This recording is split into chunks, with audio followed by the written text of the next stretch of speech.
Жарық. Қадіріңді білмейді кем нұрлы күн. Қараң қалып мұхиттарым құрлығым. Жатып едім бір күн көзім ауырып, түнек болып шыға келді тірлігім. О табиғат, кім бұлай деп ойлаған? Жан болдым мен көзім күнге тоймаған. Бақыт деген біз сияқты адамға сәуле екен ғой қабырғада ойнаған. Қараңғылық деген міне осы енді.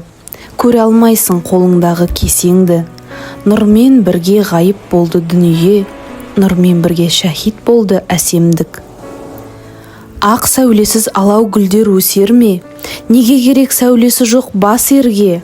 Нұрмен бірге ғайып болды бояулар, нұрмен бірге шәһид болды әсерде. Тірлік көзі сәуле нұрға тойып па? О тағдырым күнсіз мені мойытпа? Құлқын емес, жарық үшін балық та үйірмен үймелейді ойыққа.